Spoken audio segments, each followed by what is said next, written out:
Bonjour, cette semaine se tiennent à Paris les États généraux de la déficience intellectuelle. Le handicap mental est mal connu.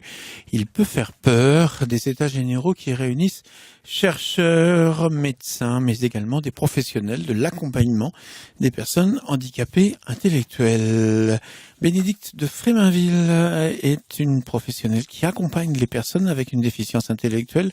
L'enjeu en 2018, c'est de permettre à ces personnes de prendre les décisions qui les concernent en toute autonomie. Et cela demande de se consacrer à cela. Bénédicte de Fréminville. C'est un état d'esprit, c'est-à-dire ne pas se mettre des barrières quand on considère l'avenir ou le devenir de son enfant, ou de son fils ou de sa fille.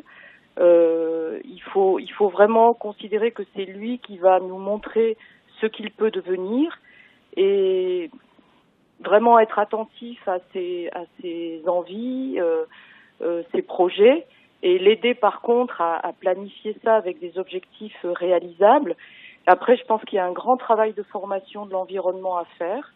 Et quand je parle de l'environnement, c'est aussi bien l'environnement qu'on pourrait appeler domestique, c'est-à-dire tout ce qui est dans la vie quotidienne de la personne, et puis l'environnement professionnel, c'est-à-dire tous les professionnels qui vont accompagner la personne. Voilà, tout ce qui va être en contact avec la personne. Je pense qu'il y a une formation qui devrait être assez universelle finalement, parce que tout le monde, un jour ou l'autre, va être confronté à vivre aux côtés d'une personne en situation de handicap. Les États généraux de la déficience intellectuelle, ça se passe jeudi et vendredi à la maison de l'UNESCO à Paris. Lui est un fabricant de fauteuils roulants installé dans le Gers, au sud d'Agen. Il a décidé de venir présenter son entreprise au président de la République. Et ni une ni deux, il est parti avec son fauteuil roulant 710 km depuis Lectoure, c'est au sud d'Agen. Objectif, arriver à Paris pour rencontrer le chef de l'État. Il était hier dans la ville du foie gras, à Périgueux. On a été très bien accueillis par les élus, par la presse et aussi, on va dire, plusieurs anonymes qui étaient venus pour l'occasion. Je fais ce périple, un petit peu cette traversée de l'espoir, finalement. Jusqu'à l'Élysée, dans l'espoir d'être reçu. J'espère que les portes seront ouvertes.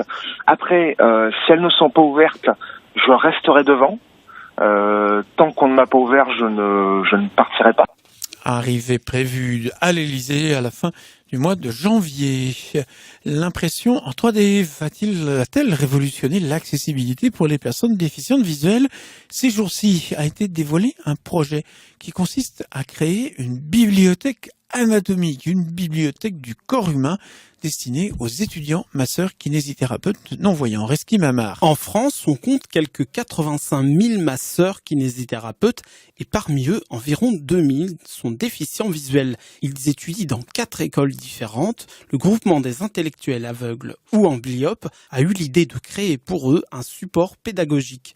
Pierre Vassal, chef de projet au GI2A. Nous avons ciblé les étudiants déficients visuels en masso-kinésithérapie parce qu'ils sont facilement identifiables.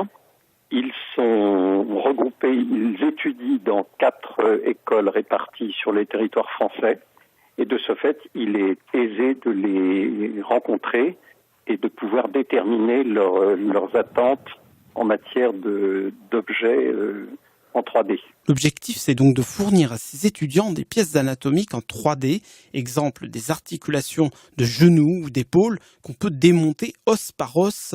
La plupart du temps, ces objets sont au format réel ou agrandis pour des os ou des articulations plus complexes. Le GI2A s'est lancé dans ce projet avec un budget initial de 50 000 €. L'association s'est dotée d'une imprimante 3D pour produire des prototypes de pièces. Le principal effort consiste à superviser l'impression des objets pour vérifier leur qualité. Pour la matière première, des résines plus ou moins dures permettent de figurer les os, mais aussi des tissus mous. Ce projet est devenu possible grâce à la collaboration de la fondation Dassault Systèmes. Cette initiative est un début, on imagine déjà d'autres types d'applications à la 3D.